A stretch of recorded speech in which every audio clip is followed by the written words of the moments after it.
Hai guys, jadi saya di sini akan menjelaskan otonomi daerah. Sebelum belajar kita yel-yel dulu ya. Baik, Bu. Anak bintang, anak hebat, anak baik, anak happy, PGMI 8, aye aye, aye oke. Oh my God! Wow! Jadi saya di sini akan menjelaskan otonomi daerah. Apa itu otonomi daerah? Ada tahu? Nggak tahu. Jadi otonomi daerah istilahnya berasal dari bahasa Yunani dan secara etimologis adalah berdiri sendiri atau dengan pemerintah sendiri. Yang didefinisikan tersebut memberikan pengertian bahwa otonomi sendiri berkaitan sebagai bentuk keluasan untuk mengatur masalah tanpa diintervensi oleh pihak lain. Ada juga prinsip dari otonomi daerah.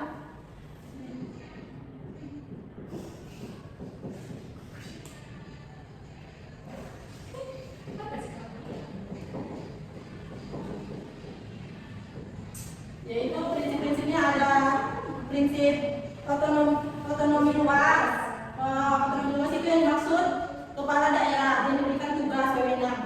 Terus kedua ada prinsip otonomi nyata. Prinsip otonomi nyata yaitu adalah kekuasaan daerah yang menyelenggarakan kewenangan pemerintah di bidang tertentu yang secara nyata. Terus ketiga ada prinsip otonomi bertanggung jawab. Apa itu prinsip otonomi bertanggung jawab? Ada yang tahu?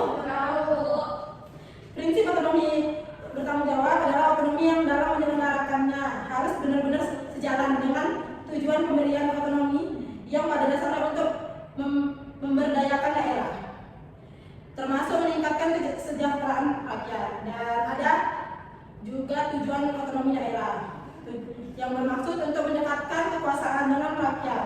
Tujuannya untuk memakmurkan rakyat daerah serta mempercepatkan kemakmuran itu dinikmati rakyat. Dan ada juga manfaatnya.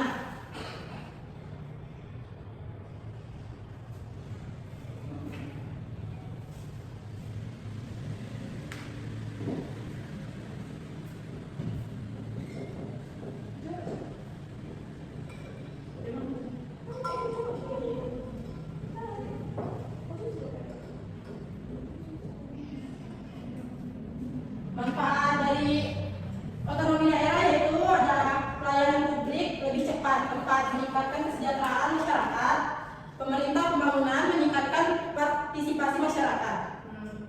Dan ada asas-asas otonomi daerah, yaitu ada 3 bentuk asas dalam penyelenggaraan pemerintah daerah. Ada yang tahu apa saja dari itu? Kasih tahu dulu.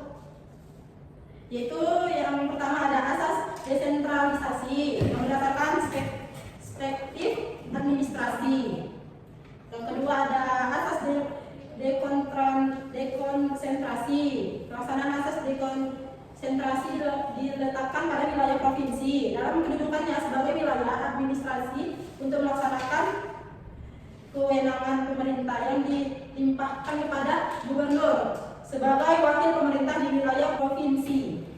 Dan yang terakhir ada asas pembantuan, yaitu asas pembantuan adalah asas yang menyatakan turut serta dalam pelaksanaan urusan pemerintah yang ditugaskan kepada pemerintah. Dan ada terakhir itu adalah syarat-syarat pembentukan otonomi daerah.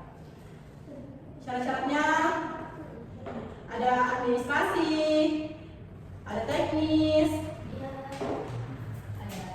Dari teknis itu ada kemampuan ekonomi seperti potensi daerah, sosial budaya, sosial politik, kependudukan luas daerah, pertahanan, keamanan.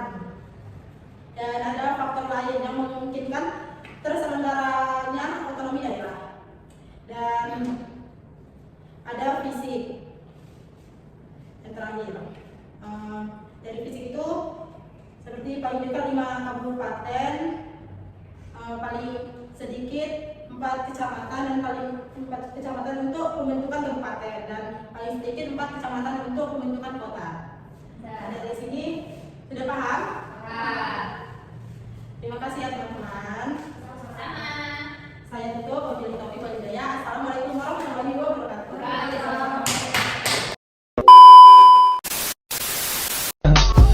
I just had to let you know you're